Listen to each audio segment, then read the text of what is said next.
Hello everyone, my name is Scott Cumming. I am the founder and president of Dyslexic Together.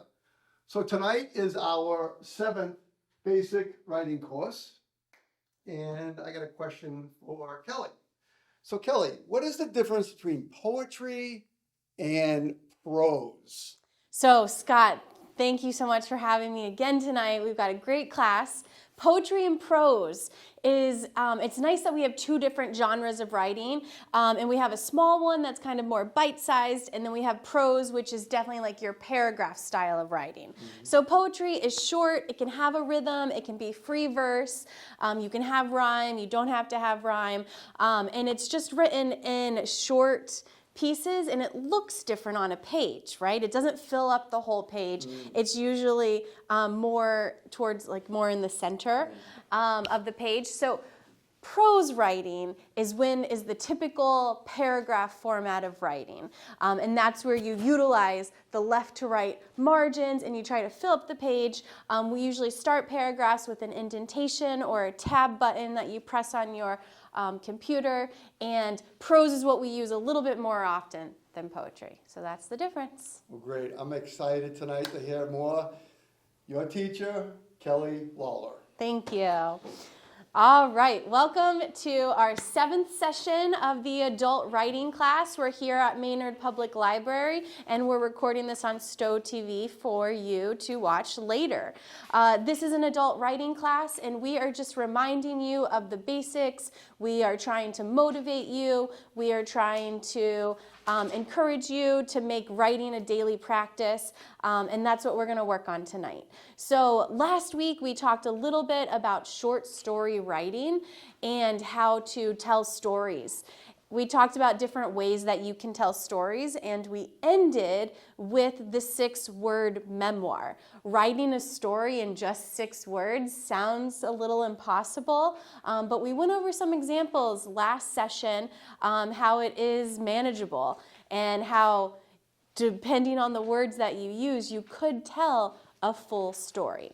So before we get started into short story writing and especially flash fiction, tonight, we are going to start by highlighting one of our celebrities with dyslexia. And today we are going to be talking about Richard Branson. So if you don't know who Richard Branson is, he's a billionaire, he's an entrepreneur. You've probably heard his name associated with different businesses, even maybe a rocket ship. He has invested a lot of money into education. You might not know that is about him.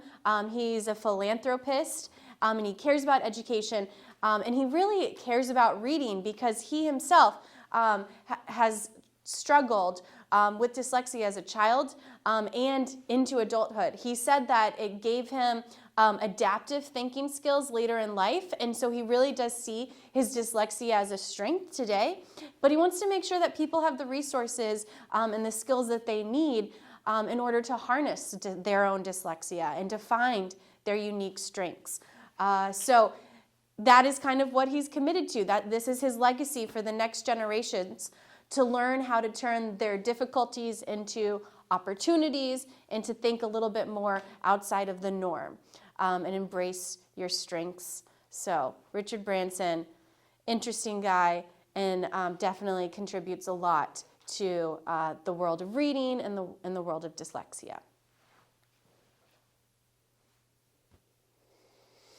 All right, so if everyone could open their journals, we will start class today with a journal writing prompt. We have been working on these creative writing prompts just to get you to start writing, to think, and just kind of put anything that you think that comes to your mind onto paper. If we want to make writing a daily practice, we have to write every day, and doing little creative writing prompts in your journal at home is a quick and easy way to get writing. So this is our picture prompt for today. Alone and Together is the title. You will tell us a story, real or made up, that is inspired by this image. And we have 5 minutes on the clock, so whatever you can think of, you will make up a story based on this picture prompt. All right, let's get to it.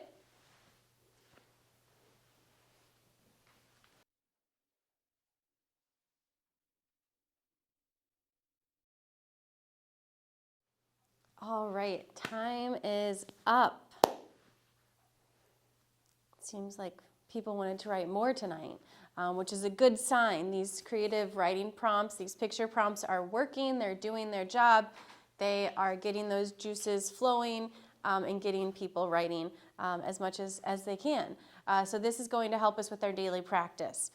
I don't know about you, but I went to a poem. I started kind of writing a poem. I was thinking about the contrast between alone and together with multiple people. You see it in the picture. You see people together over here, alone over here. And so what works really well, especially in poetry, is when you have contrast with your word choice and there's a juxtaposition. And basically it just pits the opposites against each other. So you can see it in the image, multiple people, one person, and it seems to me like they're under a giant oak tree. So I was thinking about how acorns fall from oak trees, and they can fall a distance away from each other, and they seem, when you go to pick them up, they seem like they're alone, they're not really clumped together. But if you think about the tree as a whole, you think about that perspective, you have all of these acorns alone together. And so I was just toying around with how I could put that into a poem. So contrast and juxtaposition, using word choice to show the opposites is a really great way to write. It's a good strategy. It's a good tool to use in your writing. And that's what I came up with. All right, so we're going to move on and talk about short story writing, flash fiction. And so I stumbled upon this really great TED Talk. It's just 8 minutes long, and there are 3 things that we need to think about that we will hear from Mia, our presenter. She talks about narration, description, and dialogue. So a little bit like we were just talking about with word choice, that's really where you get that good detailed description. When you have an image, you want to go back to those 5 senses and you want to describe as much as you can an image that comes to your mind or an image that you see. And then that is where you really want to start telling your story. Narration, you also have to think about what perspective you're going to tell the story from. Are you thinking first, second, third point of view? Is there an omniscient narrator or a limited viewpoint from the narrator? So that's really what you have to think about when who is telling the story. And then dialogue is always really important when you're telling a story. When you have a short story, it really helps to move the plot along when you can actually hear characters having a banter, having a conversation with one another. So we're going to take 8 minutes to watch this TED Talk, grab all the tips that we can, and then we'll take another few minutes to do some writing practice. All right, here we go. George Orwell, author of Animal Farm and 1984, once said, "Writing a book is a horrible, exhausting struggle, like a long bout of some painful illness. One would never undertake such a thing if one were not driven on by some demon, whom one can neither resist nor understand." Pretty dark coming from someone who wrote a book about talking animals. But I, unlike George Orwell apparently, I actually really enjoy writing. You see, creative writing allows us to tap into our personality much more than any other academic assignment. I don't really like writing lab reports or essays. I can't make jokes. I can't be sarcastic. I have to shut down a part of my personality, only keeping the logical, analytical side. But when writing stories, I could just be myself. And we all tell stories. Stephen King says there are 3 elements to a good story: narration, description, and dialogue. Now, I'm not talking about those stories you wrote when you were little, where you just kind of word vomited onto the page. Or maybe you still do that. Well, in that case, that's why I'm here. Narration, description, and dialogue. To the best of my ability, I'm going to teach you how to write a story. But really, it's about what writing stories can teach you. First, narration, the way the story is told to us. It answers the simple question of what happens in the book. Life doesn't play out conveniently, and neither should your story. It needs exciting conflict, overflowing with the question of what if. That's where your creativity comes in. Except people often mistake creativity for something that just comes naturally, but writers are forced to deal with problems we never encounter normally. What fatal flaw should a character have because perfection is boring? How to make a character's death even sadder because if everyone lives, that's boring. You can get an idea of what kinds of stories I enjoy. But no matter the genre, you need a cohesive storyline. Chain reactions that lead to a satisfying resolution. Writing is problem solving. Albert Einstein said, "Education is not the learning of facts, but the training of minds to think." Creative writing is just another training method. Except it's not like the problem solving we do in math or science, it's learning how to appeal to people's emotions. Because if you can craft an engaging narrative, you can get people to listen to you. Even Nike understood that emotional ties are what attract consumers, because good stories make people care. Next, description. Essentially, now what words do you use? F. Scott Fitzgerald said, "Genius is the ability to put into effect what is in your mind." We all have opinions, passions, great ideas worth writing about, but how do we do that? Creative writing teaches us to use language and to use it with purpose.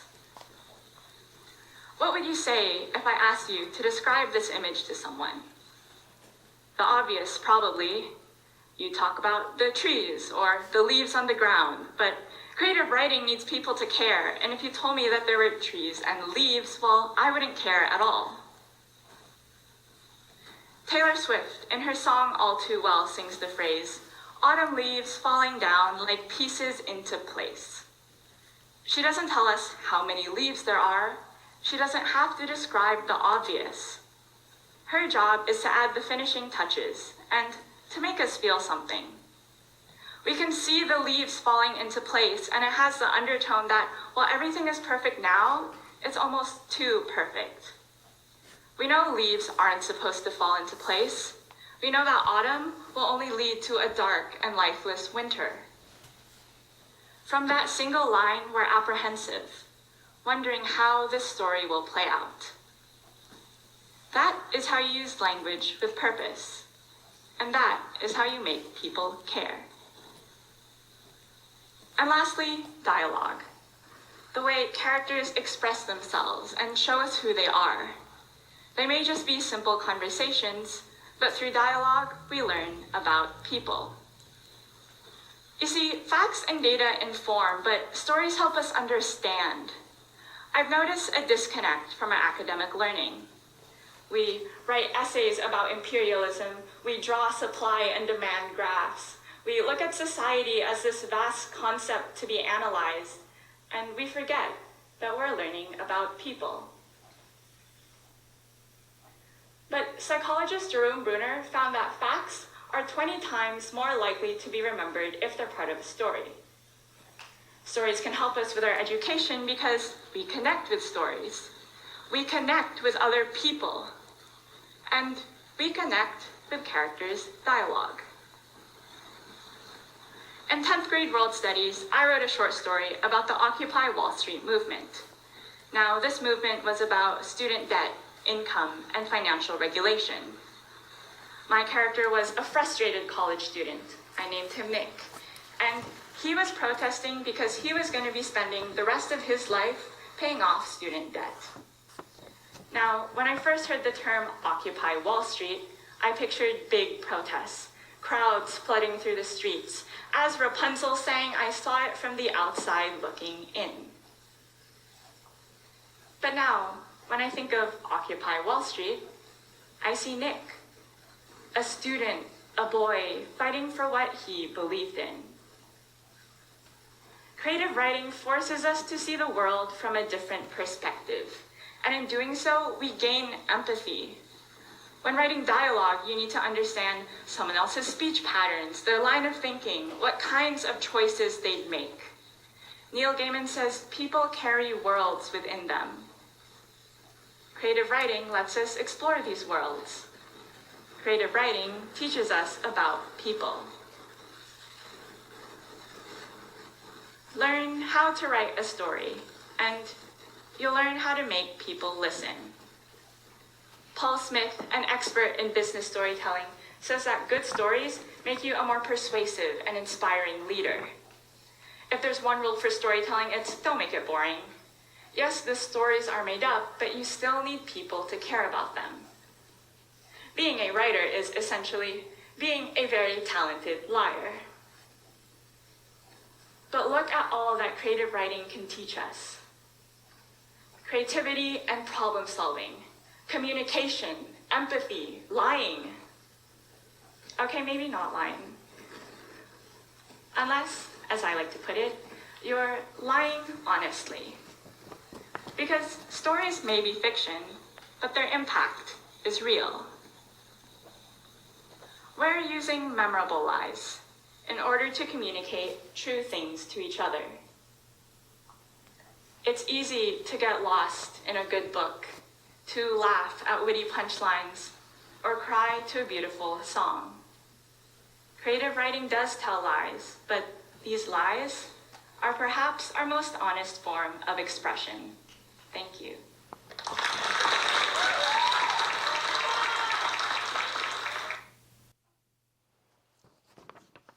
Okay, so we've got kind of a few strategies that we can use from Stephen King to make sure that we're really focused on narration in our short story writing or flash fiction writing, to make sure that we care about description and detail, and also that we add dialogue and really consider the way that human beings, that people would interact in any given situation that we're writing about on paper.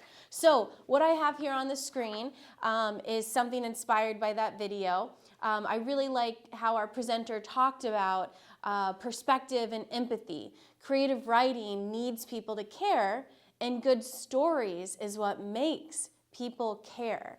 So I was thinking that we could start with the track shoe. Because she talked about how Nike got to the bottom of this, and it's been extremely helpful in their marketing strategy to tell stories, and that's how they get more people to buy their shoes, right? So if you don't know about the Air Jordans, you know, these are Nikes that all the kids are wearing. You can design your own even. You can make any kind of color, fabrics, textures, and so what I wanted to start with today for us to get practicing with our own writing is think about an object. And so I'll give you an example today with the shoe, a track shoe, that many of my students wear, that sometimes they collect. Some of my students like to collect shoes, and they said that they have been able to make money off of their shoe collection. So, you know, I question them. I'm in disbelief when they tell me this, but it seems legitimate, you know, and other students in the classroom back them up, and they say, oh yeah, they made a killing on whatever shoe it was that they collected and then sold and on a different market. Anyways, that's a story for another day, but we are going to read one quick poem by Gary Soto, where he talks about a track shoe. So I'm going to pass out this paper, and this is us focusing on an object to write a poem or to write a short story focused on one item. And then I have another idea just to give you something else to think about to get you started with an idea to get writing. All right, so that's what we're trying to do today. So here are our worksheets. And this poem focuses on a track shoe, and it's called Earth Day on the Bay by Gary Soto.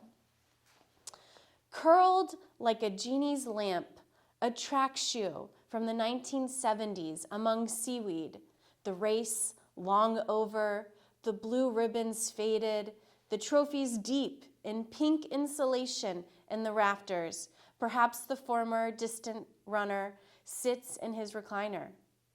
The other shoe, along this shore, it could have ridden the waves back to Mother Korea, where it was molded from plastic, fitted with cloth, shoelaces poked through the eyelets, squeezed for inspection.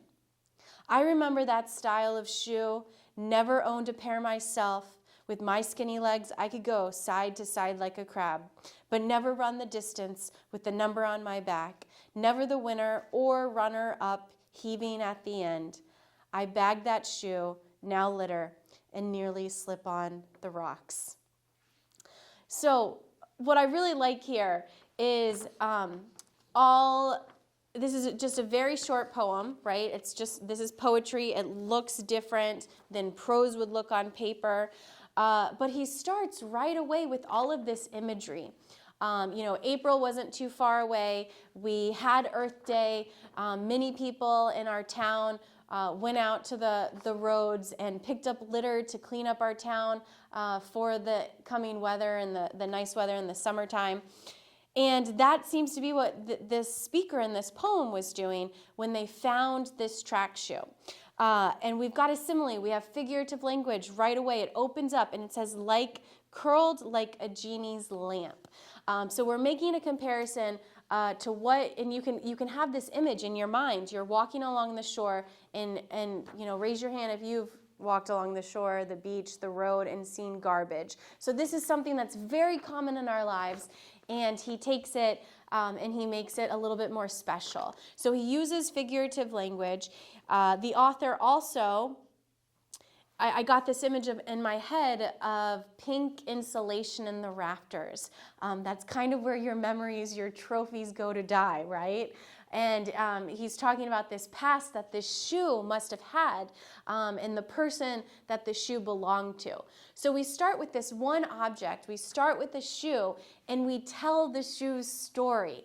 And so I thought this is a really good example, a really good place to start if you want to have an idea and you need to get started with your own idea and your own story that you want to tell. An object is just the place where you can start. And then I like this history lesson that the shoe was made in Mother Korea in the 70s. Nike had a huge plant. I don't know if Nike still does, but they had a huge plant, and the majority of the tennis and track shoes for whatever period of time was made in Korea. So I like that he ties that back.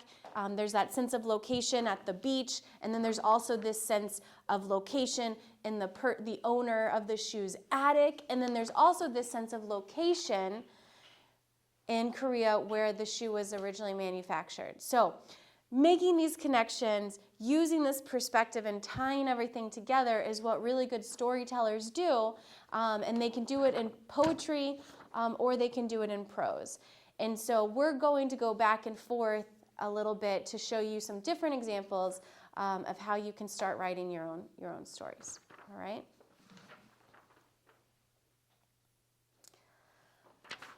Speaking of location, this is a very popular poem that teachers across the U.S. and Canada for sure use in their classroom to make poetry and writing accessible to their students.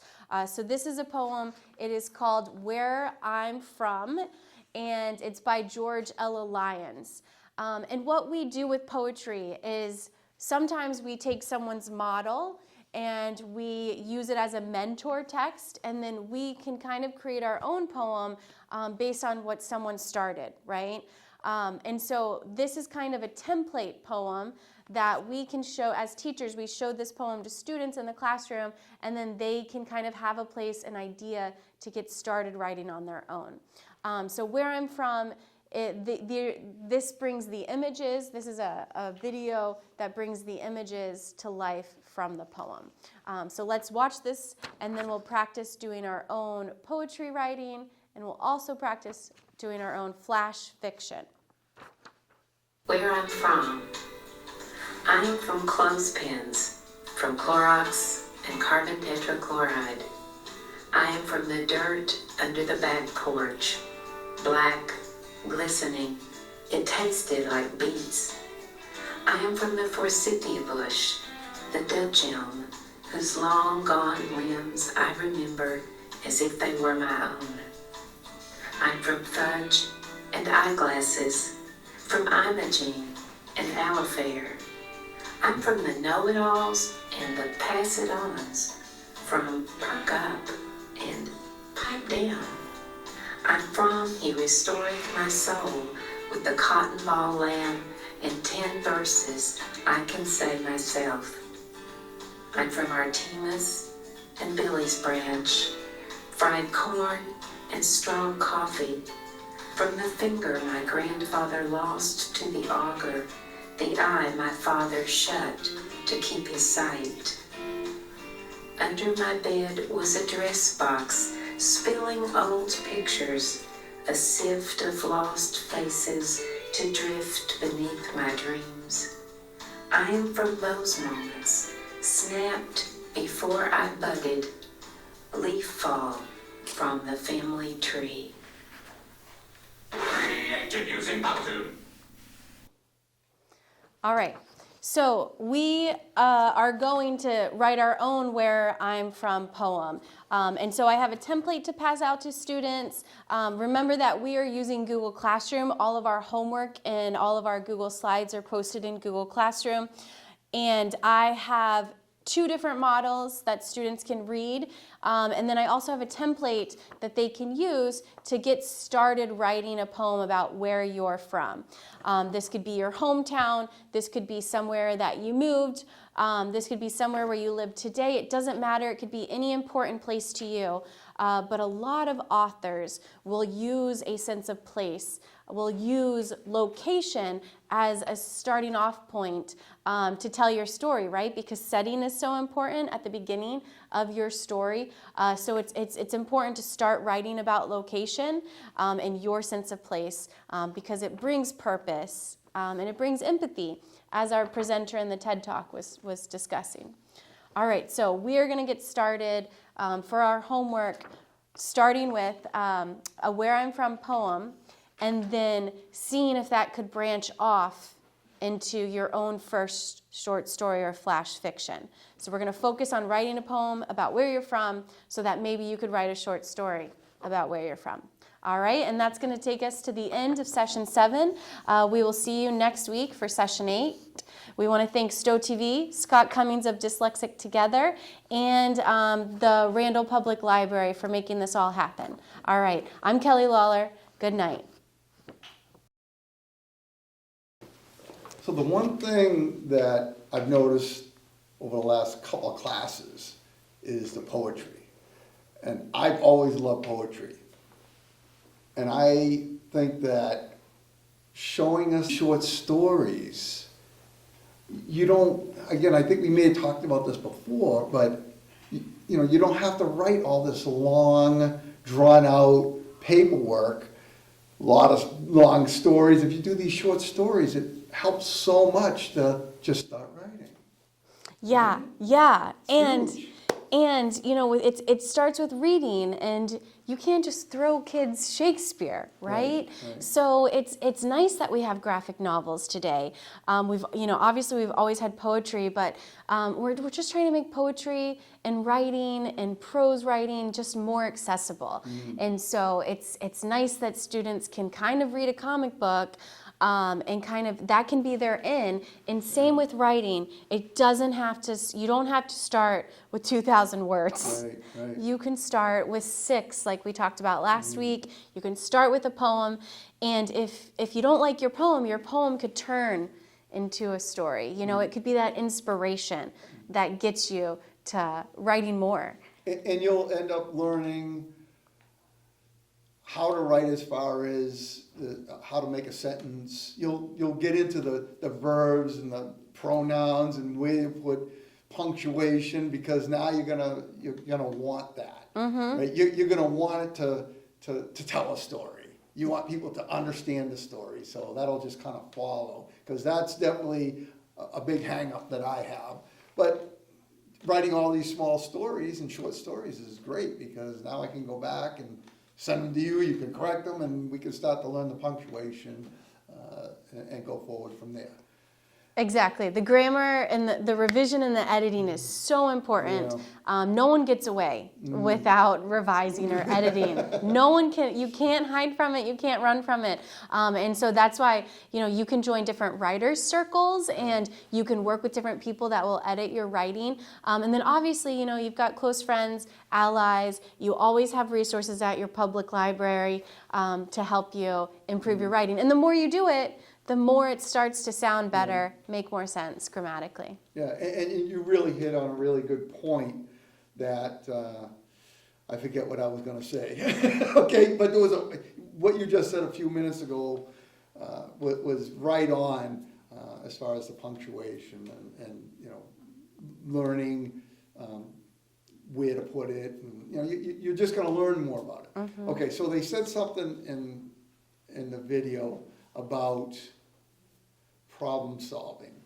Okay, so my thought of problem solving is totally different because I problem solve machinery every single day, lots of machinery. What's the difference between what I do and what they talked about in the video of problem solving? So I don't quite understand what that meant. Mm-hmm. Well, there's this really great book. What is it called? Zen and the Art of Motorcycle Maintenance. This book was written years ago, and there's some other books that are similar to that too. And I think that you could compare machinery to people in certain ways, right? And people to machinery too, and vice versa. So just like we started class talking about the contrast and words having opposite meaning, you can make comparisons and connections everywhere. And that is what the writer is forced to do. That's what the machinist is forced to do, is solve the problem and find it, right? So it's kind of a left brain, right brain type of thing. We all have our different strengths. But I think you can, once you can make those comparisons, you can be a great machinist and you can be a great writer. Maybe. Yes, maybe. I'm working on the writer part. Right? And That's the tough part. I'll work on fixing machinery. There you go, right? One thing that was in that video that I picked up on is empathy. So I have been told by several people that I have that in my writing, and I see it myself. But that's not something that really can be taught. That's a difficult, I see it. That's something about that I know because people told me in my writing that I have that. How does somebody pick that up? How does somebody even learn that? And to me, that's something that's not taught. What's your thoughts? And the world only needs more empathy, not less. Right. So there have been some really interesting studies done to prove that reading increases empathy in students. There's some data to show that. The more you read, the more characters you come across, the more culturally competent you are, and the more the bigger capacity you grow to understand other people. And so reading is what helps to build empathy, in my opinion, and writing is what also helps to build empathy for you as a writer. Yeah. Because I think that's what they said in that video, that the TED Talk, that to write fiction and to put empathy in it, I mean, it's not a real story. So how do you do that? I think that's a big challenge for people, but that's the difference. That's how you get people. I would think, and I've never read a fiction book, to be honest with you, because I always felt as though if I'm going to read, which I don't read a lot, I want to read something that is going to teach me something. Give me some information. Yeah. Do you fix machines for people? Every machine I fix is for somebody else. Okay. So you have to think about who needs that and to what quality and to what standard they're going to expect you to work at. So you cannot take people out of the equation. And I think that's what the presenter was getting at in the video. That's a very good point. When I fix somebody's machine, so well, I'm so glad you brought that up. When I see machinery, especially old machinery, 100 years old, I think about the person who used to run that and how many of those people were dyslexic. That's something I think about all the time. I think that sounds like a poem you should go write in your journal right now. Oh, yeah? All right, so we're going to end class today. Scott's going to go write this poem, and we'll be back for session 8. All right, thank you. Thank you.